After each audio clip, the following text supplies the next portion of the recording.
Greetings and welcome to Money Stories, a podcast and now YouTube series where I interview fellow Catholics and Christians so we can all learn from their personal money stories.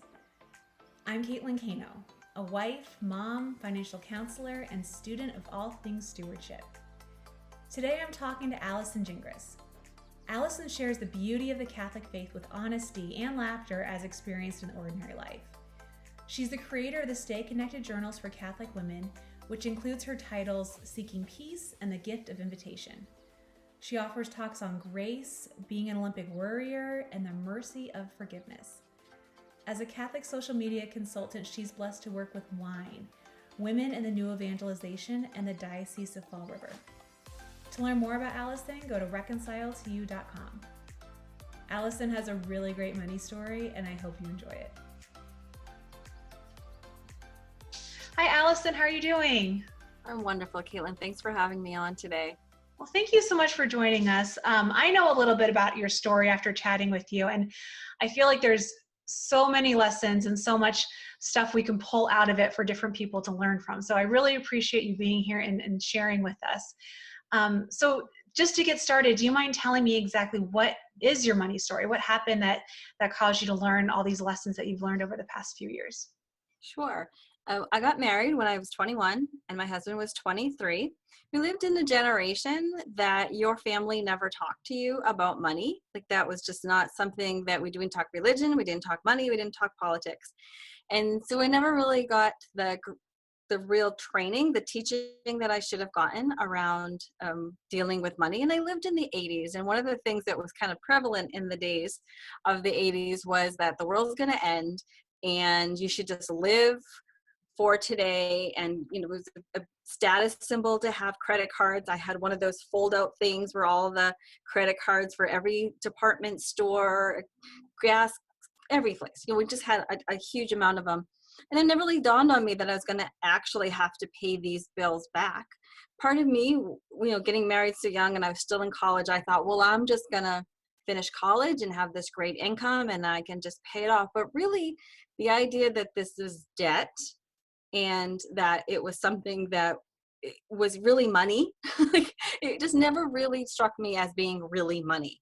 So we kind of just went upon that way. I took over the finances for the family, and my husband, it just gave me the paycheck. And for a while, I was a stay-at-home mom, and then I had a business at my home, so I was self-employed.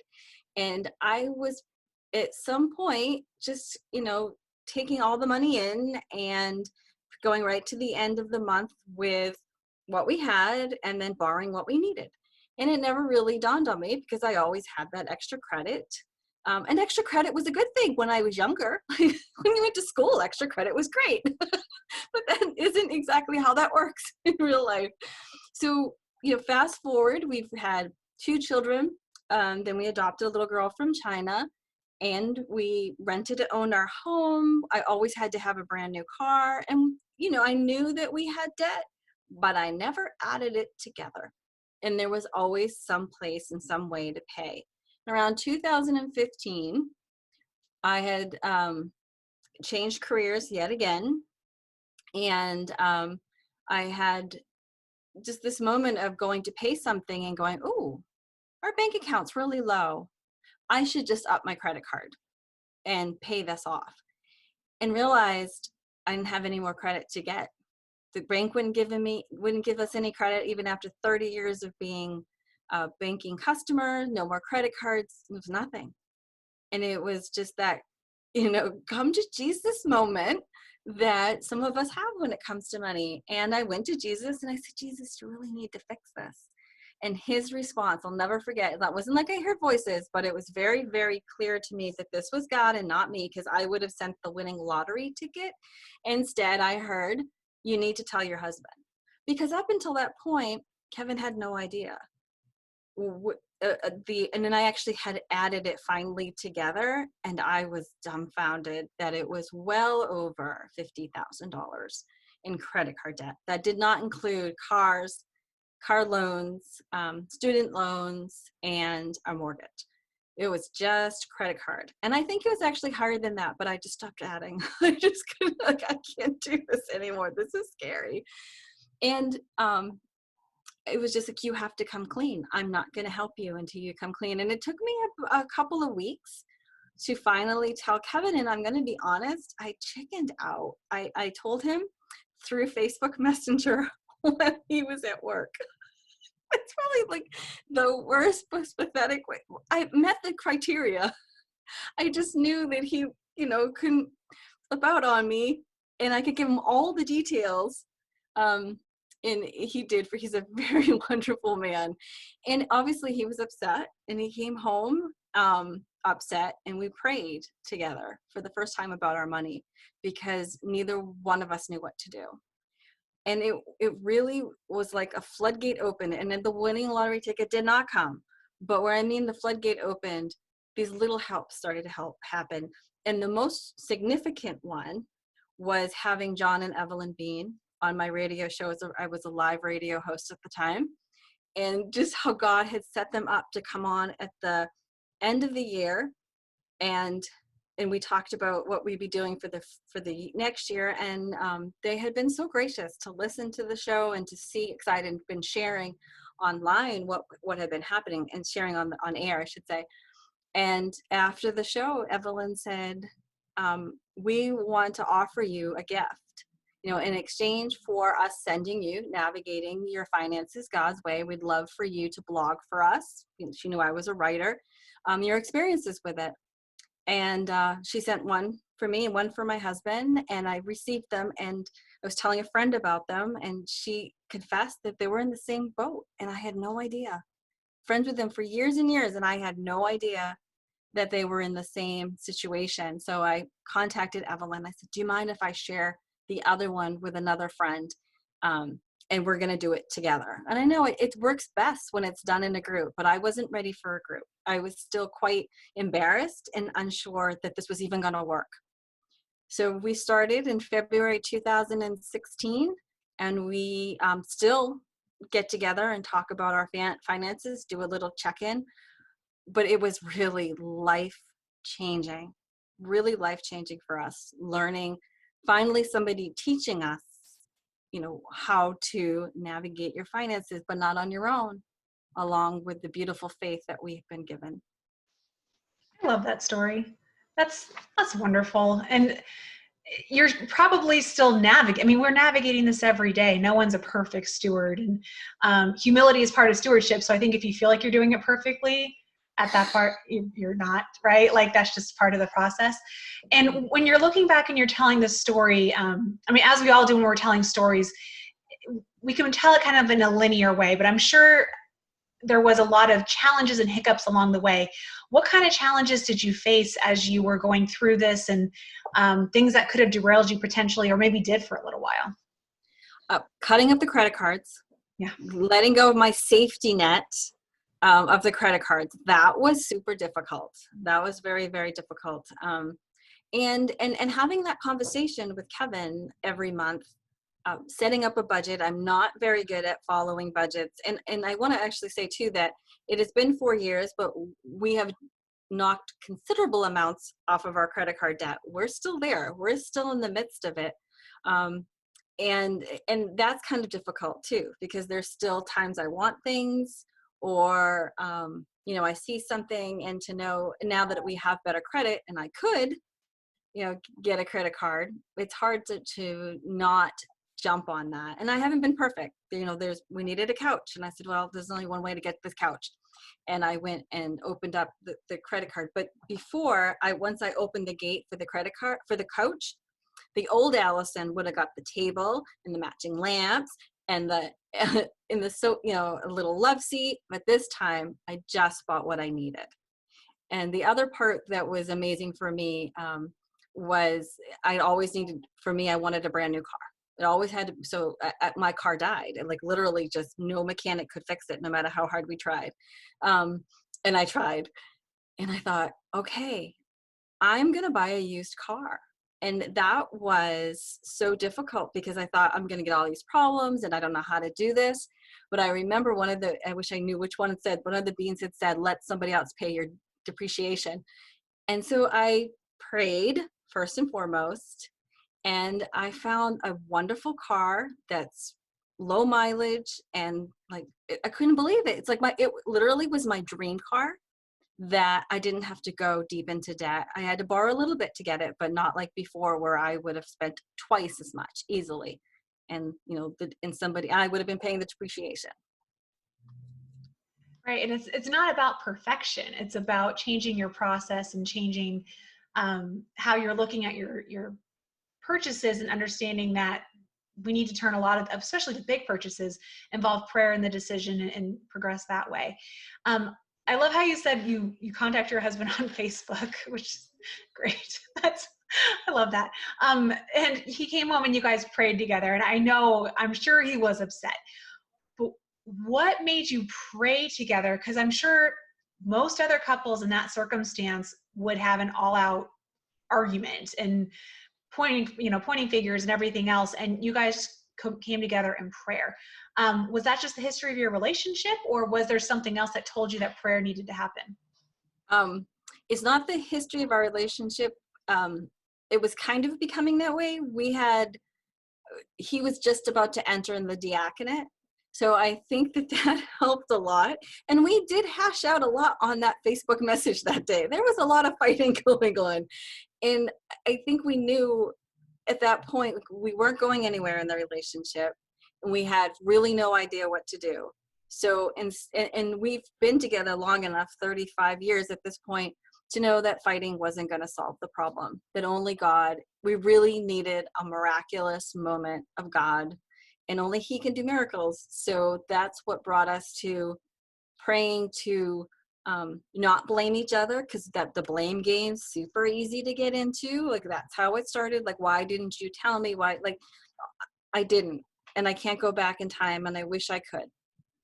So it just seemed like the right way to go with it. That's where that. And I'm sure as you went through the Bible study, you went through navigating, correct? So that was our old 9-week Bible study. Now we're doing the 6-week Bible study, Faith and Money Matters, but same processes, just in a different time frame. As you went through the study, what habits did you take on that you didn't have before that helped you navigate this debt load and making these new decisions? Cutting up the credit cards, setting a monthly budget, realizing that they had to, like, what went out and what came in, first of all, had to equal, that I couldn't spend more. And it was really an eye-opener as we started to do the budget, how much we spent on things that we hadn't even discovered before: the phone bill, the cable. And then we went through, when we actually ended up finding money that we were spending that had been put on a credit card, that, subscriptions and things like that we had no idea, that insurance money, things were, it was crazy. Once you start to actually pay attention, I was amazed. So there was a lot of different habits. And it, like you said earlier, it's like the mindset that changed, that I had to make these changes, about being aware of where I'm spending and that I'm spending, that I can't continue the same mindset. And it was difficult. The hardest part, which was very strange, was to continue giving. When I saw all of these bills, my first reaction was, well, I need to pay us first. And once we're in good position, then I'll take care of charities and God. And in the most beautiful way, God taught me that He can never be outdone in generosity, and that He needed to come first. Is during all of this, I had a dollar bill that I had uncovered someplace. And I don't usually use cash, which is one of my biggest problems, is that plastic doesn't look like money, so therefore it's not money. But I had this dollar bill that I had found, and every time I started to get worried that this wasn't going to work, that we'd never get out of debt, this dollar bill would show up. So I'm at a daily mass that I don't normally go to at a shrine, and it's time for collection. And they're actually bringing the basket, which daily mass, that's a not unusual thing. All I had in my wallet was that $1, which to me had been the symbol through this whole thing of how this is God's promise that He's with me. And so the basket came, and I put all I had, the widow's mite, right? I put it in the basket, and I said, Jesus, I trust in you. That night I got home and I was getting ready for bed, and I put my hand in my pocket to put my jeans in the wash, and there was $1. I don't know how I got there. I'm sure I put it there. I'm not saying like some angel came behind me, and but he could have stuck it in there if he wanted to. But it was just this God is never outdone in generosity message, just resounding with that $1 that I found. Right. And there's no, generosity is just good for us. It, has all these physiological benefits, in addition to just being spiritually good for us. And those in themselves are usually more valuable than the actual amount we give. So it's just generosity, being able to be generous is such a blessing. So you have gone through this with your husband. You guys have, I'm sure, changed your communication habits, changed your spending habits. And what I love especially about your story is that you guys don't have a yacht. You don't have, crazy, I'm sure you don't have any $800 shoes. It was just habits that were not being changed and that were having long-term effects on your finances. So what do you guys do differently now? And then how has your relationship changed because of these new habits? One of the biggest places that money was disappearing was going out to eat. I hadn't realized how much money we spent eating out. It was just amazing to me. So that's changed. We eating healthier, trying to eat at home. But also it's going to him and discussing, but both ways before we make a purchase.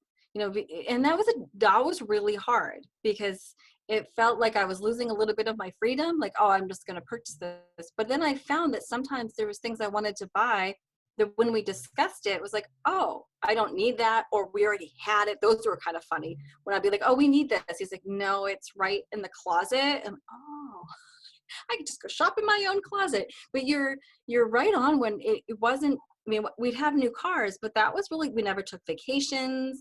Some of that debt was from a Disney vacation. This is how long lasting. This was also an eye opener for me, Caitlin, was how long the debt stays with you. We had brought the kids to Disney when my aunt had moved there when they were like 3 and 6. They're now 21 and 23. And that debt is still part of that lump that we're trying to pay off. But it really was these little everyday things that we purchased. Like I used to have an addiction for books and never thought of a library. And it was just all of these little things, movies and things I thought I had to have and collect, and never thought of the ways of getting them through either a free way or a more inexpensive way, or not as many, just the favorites, not everything that comes out. You started this journey with the revelation of the debt, and then you met Jon and Evelyn and started down this Bible study and realizing your role as a faithful financial steward. And at the same time, Evelyn asked you to blog about it, which I'd imagine is a surprise for someone who is going through it, right? I would assume that was an interesting perspective to have a third-party perspective on what you're going through on a day-to-day basis. So how has your story been used to glorify him? I know a lot of people, and I know we're sick of talking about COVID-19, but there's a lot of people who are going through a lot of stuff, and you are not all the way through, but you're coming through to the other side of your situation. What hope can they have to have a troublesome story and then use that story to glorify him? Well, that's been kind of like, as we go through this pandemic time, it's been amazing because we'll back up a little bit. One of the things I had to decide, as you're going through it, you spend less, but then you have to figure out if it's time to make more. And part of that was me discovering that I had this skill for social media that I hadn't yet put to use. And part of it was that time with Jon and Evelyn saying, we want you to blog for us, and seeing that I had this platform and that I understood how social media worked and that I could share my story, but I could also help other people share their story. So I ended up becoming a social media consultant. So I've been working online at home virtually for a couple of years now. So here we end in this place where everybody stayed home, and there's so many people losing jobs and being furloughed, and it's just a very difficult time. But to see that God had given me this insight that my poverty had actually turned me to turn to answer a call, because I do only Catholic social media, and I'm blessed to work for my diocese. One of the greatest blessings has been trying to teach my bishop how to Facebook Live, which was really fun. He's so sweet. So these little gifts that God gives us. But the other side of it was, so now I'm making money, and actually one of the weirdest things, I'm actually making extra money, because virtual is such a necessity right now to get everything online, and I work for 3 different Catholic companies. But realizing that I've been given this extra blessing, before I would have been like, woohoo, what can I buy? But this time, because I bring it to prayer, and because my husband and I talk about it, we say, well, we're going to use this to bless other people. And that understanding of stewardship and generosity, that wasn't part of we were never like stingy with our money, but to see how God had set up to protect us and to give us this gift, this grace, and how are we going to use it? And I've been very open to all the different ways that God has called us to use it. And it's been quite amazing, really. Allison, I love your story. This has been great. It's been so informative. And I think you speak to so many people out there, because we always feel like we're not living this high on the hog lifestyle, that we're just living, and how is this debt accumulating, and what am I doing wrong? And you had that moment, and you realized it, and you turned things around, and your story is just amazing, and the Lord's blessings along the way. Hopefully that can, get some other people going to realize their role as stewards. So thank you so much for talking with me today. Oh, I'm so honored to be able to share this story. I really do pray for everyone who hears it to know that it's never too late. I am a 50-year-old woman, and I'm still feeling like I'm going to be able to retire before I'm 90. I really feel like it's going to happen. All right. Thank you for talking, and I'm hoping that someone else can use your story and have a time to come to prayer and use it for their own benefit. So thank you, Allison. Thank you. For more information about Compass Catholic Ministries, including the various Bible studies and services that we offer, please visit compasscatholic.org. If you enjoy Money Stories, please share it with a friend. You may also like Compass Catholic's other podcast, Manage Your Money God's Way, available wherever you get your podcast. If you have any comments about today's show or suggestions for future shows, please email us at info@compasscatholic.org. Thanks for listening, and God bless.